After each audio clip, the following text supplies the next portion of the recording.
All right, welcome to day one of our posture and strength class. We're going to have 4 different days of this. This first day, we're really going to work on body awareness, activation. We're going to do it mostly in sitting. We might come into standing. That is your choice based on your comfort level. With everything today and in all the future days, this is all to your comfort level. I am here just to help guide you along the way. And as I was talking to a participant before we started this recording, it can be really helpful just to re-watch these videos and take some of the different cues and really work on the progression of how you're moving, what you're feeling, and just becoming more confident in what we're doing and how you feel like your body is capable of activating and moving and balancing and getting stronger. So take this in chunks, stay within your comfort zone, and I hope that you guys all enjoy the class. So for our first day, we are going to work mostly on feeling our body activate, feeling our body move and breathing, working on some grounding strategies. So if at any point you do feel a little overwhelmed in how you're moving or how your body is responding to that movement, you have some options to calm down your nervous system. And then we'll work on some strategies for sitting posture and standing posture. Day 2 next week is going to be more on core activation, scapular, shoulder blade activation and positioning, and movements with those 2 things as a foundation. Day 3, we're going to do some seated strength, and day 4, we're going to do some standing strength. So that's what we have to look forward to. So for today, we're going to start in a seated position in the chair of your choice. So right now, I am on a chair without a back, which is completely fine. It actually just makes you work a little bit harder. So to start, I usually recommend a chair with a back on it, specifically one where you can sit all the way to the back and for your feet to be flat on the ground with full contact of your legs. This helps give your body some external cues of where you are in space, and it gives you the support while you're working through this activation.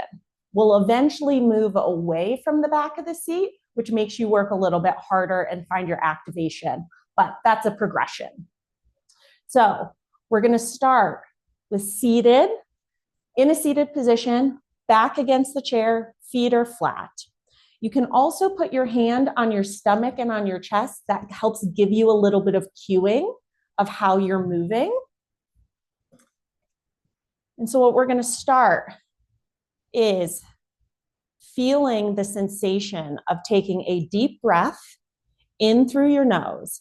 And as you breathe in, you should feel your ribs expand and your belly come into your hand. That's your lungs filling up with air. And then as we exhale through your mouth, you're going to feel your belly kind of fall away from your hand and your chest fall or collapse away from your top hand. So we're going to work through several breaths here at your own pace, really working to breathe in through your nose, filling your lungs, letting your ribs expand, feeling your belly expand because your diaphragm is lengthening into your stomach cavity. And then exhaling, feeling both your belly and your chest fall away from your hands. And you can do this with eyes open or eyes closed. And as we keep breathing, really work on trying to elongate that inhale, getting more breath into your lungs, and really purposefully exhaling through your mouth. Even when you feel like all the air is out, trying to get a little more air out. using the full length of our diaphragm, using the full volume of our lungs. And if at any point you feel lightheaded, that's okay. Just take a pause, come back to it. A few more deep breaths, feeling the sensation of how your body moves, how you feel on both those inhales and the exhales. Making sure you're staying relaxed through your jaw, your shoulders, your fingers and toes.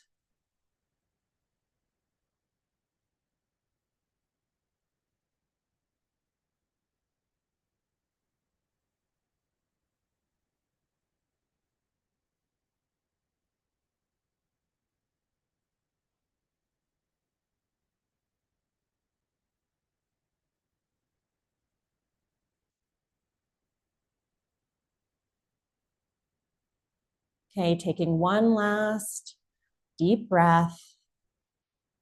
And then we'll come back to our regular breathing pattern.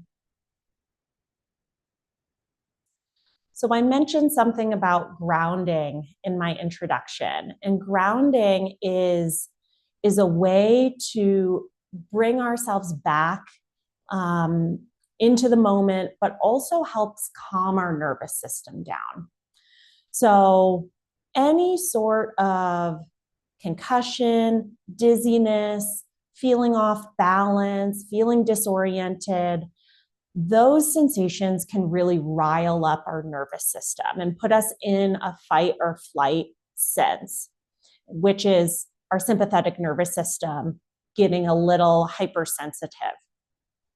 The opposite of that is our parasympathetic nervous system, which is our calming system. And we can activate the parasympathetic nervous system by grounding, by giving our nervous system really good, solid, comforting information to let things calm down, which can help you feel better and help reduce your symptoms as well. So one really simple grounding strategy is to focus on your breath. So focusing on your breath gives you, there's a few different reasons why that helps. So focusing on your breath can help take away the attention that your nervous system has towards those disorienting symptoms and kind of bring you back into your body. So just breathing in through your nose and out through your mouth is a great grounding strategy. I've already exposed you to another grounding strategy, which is giving yourself some pressure in at your chest or at your belly. That sense of pressure is also calming to your nervous system. Another way to give a little bit of pressure is putting weight through the top of your head, putting weight, hands on your hips, giving a little bit of downward and inward pressure. If you're really visually sensitive, just covering your eyes, but keeping your eyes open is another great grounding strategy. So all of these things you can use during this session, future sessions, or out in the world when you feel just like your nervous system is becoming a little bit overstimulated or riled up. Coming into these strategies of breathing or pressure or diminishing that visual input. There's lots of other strategies out there like weighted blankets or weighted vests or cold therapy, float therapy, using music. But I like these strategies because you can do them whenever, wherever, and you don't need any sort of props or special equipment for them. So coming back into our posture position, we're still sitting with our back against the chair, feet are flat. Couple extra cues here for our sitting posture. I want you to think about your belly button, and I want you to think about activating your stomach muscles like you're pulling your belly button up and in towards the base of your neck. So as you activate through here, remember, we're still relaxed through our shoulders and chest. We're still breathing as we're activated. So what you'll notice is to stay relaxed and to keep breathing, but to stay activated with your belly button up and in. It doesn't take a lot of muscular effort. Usually I recommend about a 10% effort where it's just like a gentle, like, whoop, we're on and we're off. If anybody's watching you, they can't really tell if you're active or not, but certainly you can tell with just that gentle 10% effort, kind of up and in, staying relaxed through your chest and shoulders.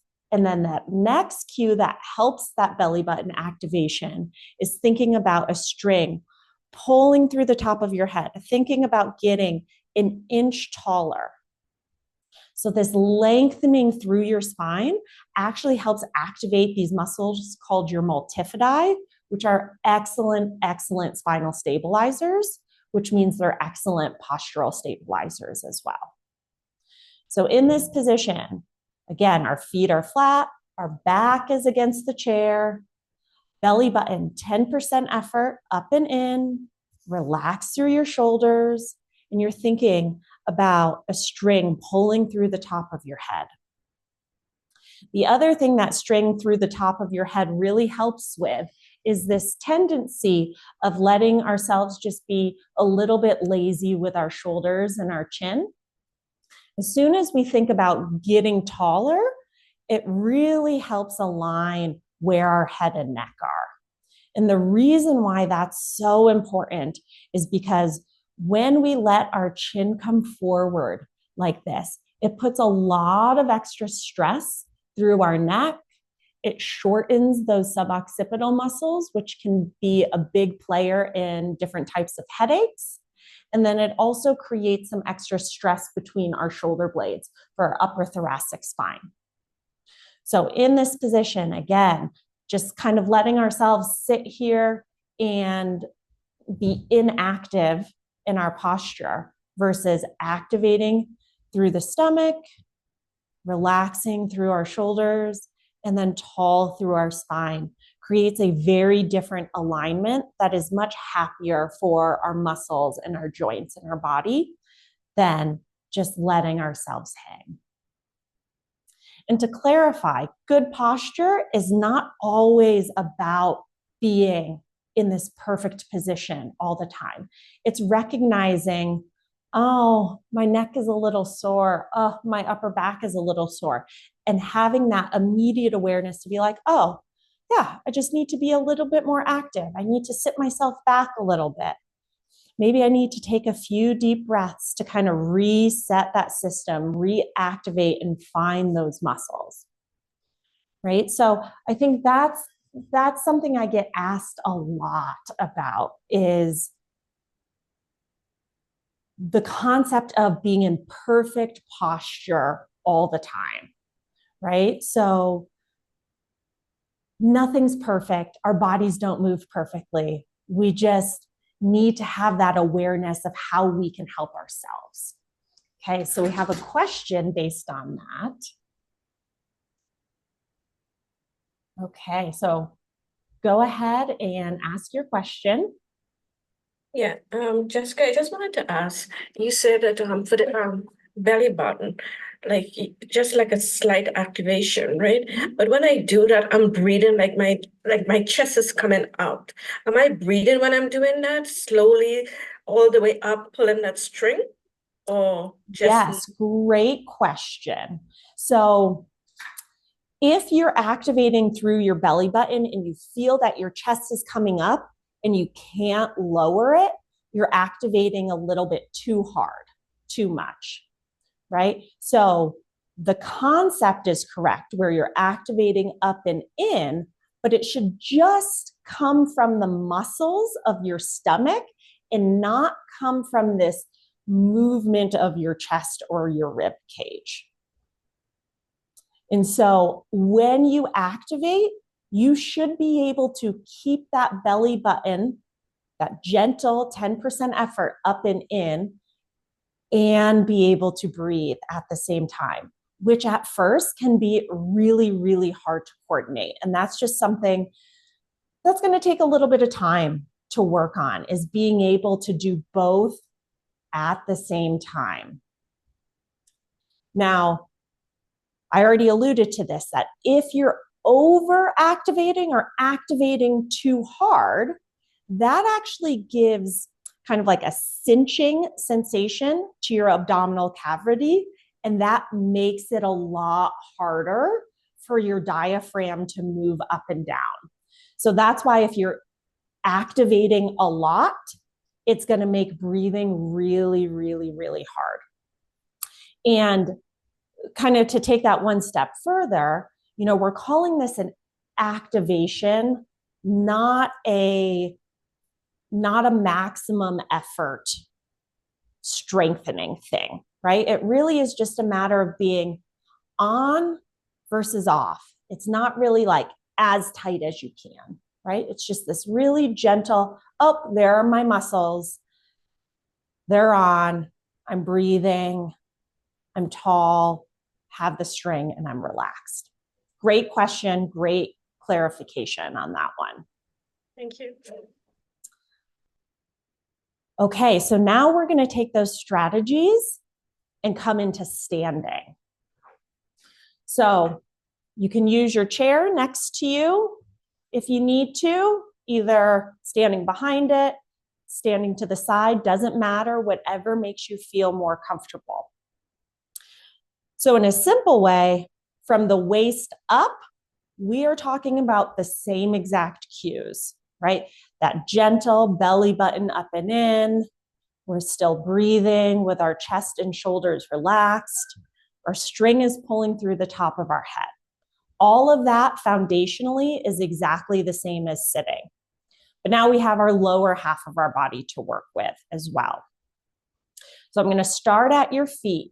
And what I want you to really feel is having weight through both the heels and the balls of your feet. It's really common to have the tendency to just sit into our heels. But sitting into our heels really activates our glutes and doesn't really help activate our thigh muscles and our core muscles. So making sure you have weight through both your heels and the balls of your feet, and then equal weight right and left feet. So this can be a little bit harder if you've had an injury on one side versus the other. Sometimes it's a little harder to feel. We're just kind of shifting back and forth, feeling that sensation, and getting as close as you can to equal weight.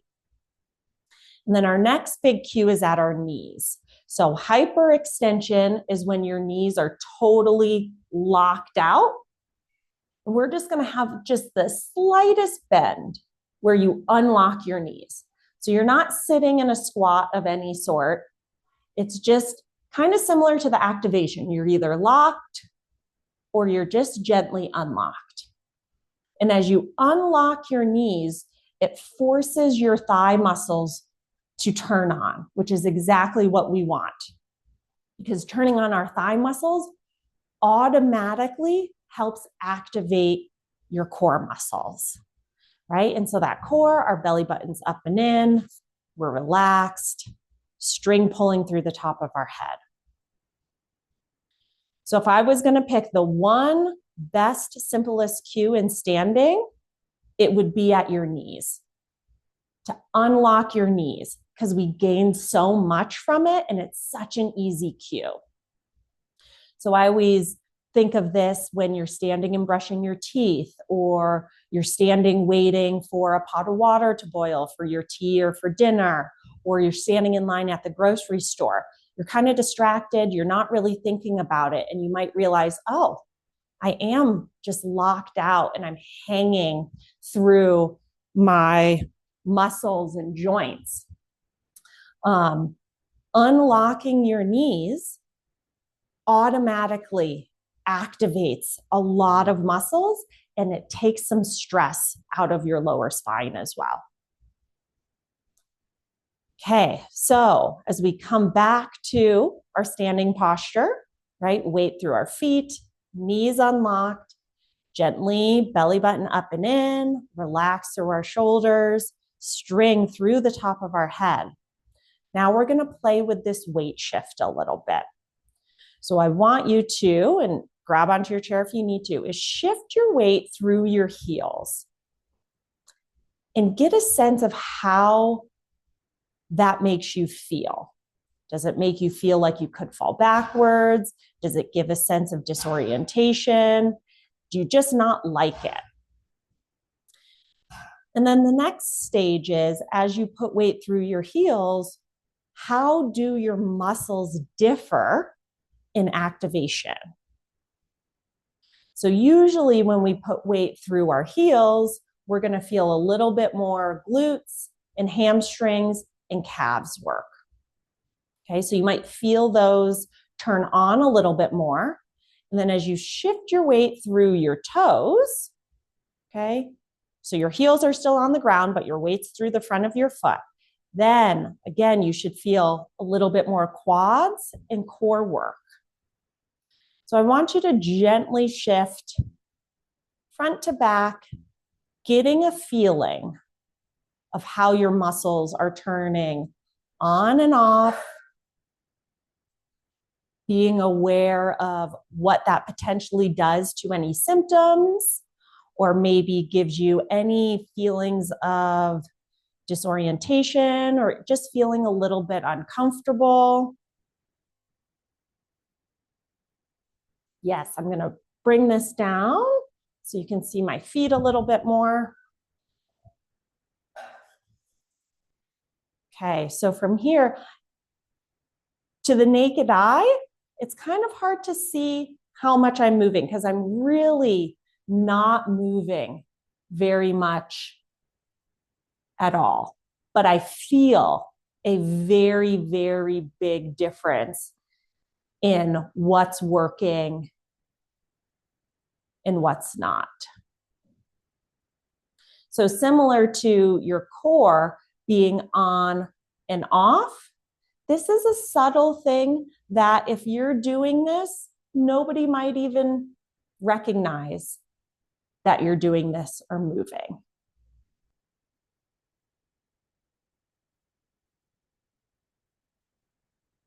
Okay, so coming back just to that even weight through our heels and our toes. So now you have a better idea of when weight's in your heels versus weight's in your toes, finding that middle point, even weight right to left, gently unlocking your knees, active through your belly button, little 10% effort, that up and in, relax through your chest and shoulders, string pulling through the top of our head, holding onto your chair if you need to, maybe hands to your hips if you feel like you want a little bit more input or stability, maybe hands to your stomach and chest for a little bit of stability. We're going to come back to our breathing strategy at the beginning, where you take a deep breath in through your nose, feeling your chest rise, feeling your belly fill, exhaling through your mouth, getting all the air out, taking a few more breaths, working to fill your lungs, expand your ribs, trying to maintain all those cues at the same time of even weight through your feet, knees are unlocked, tall through your spine.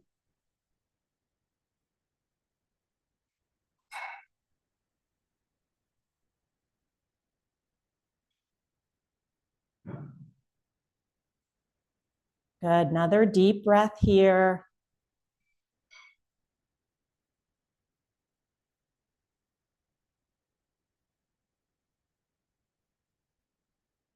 Good, and then coming back to your regular breathing.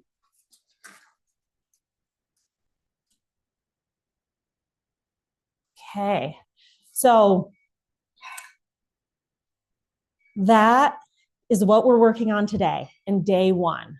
Breathing, sitting posture, standing posture. it is simple, but it is also complex. And again, the idea is not to be perfect all the time and not to be active and on and in this perfect upright position all the time, right? And especially as we get into day 2, 3, and 4, we're going to use this foundation of activation as we move to help us gain a solid foundation of stability and not necessarily stillness, but this concept of knowing where our body is in space and feeling comfortable and confident to move through it, right? So the better we can feel what our body is doing and feel where our body is in space and what we are doing to actively control that to give us stability, the better we're going to be able to move in different positions and through different environments, which can help give us confidence for all the things that we want to do. So key takeaways for today is being active through your postures in sitting and standing, finding those muscles to give your spine the stability and knowing how to activate that with your breathing. So we'll use that next week in day 2, which we're going to do more core movement and activation, more shoulder blade activation with movements built around that. So I'm looking forward to that. And any questions or anything can be sent to us at balanceworksteam@gmail.com.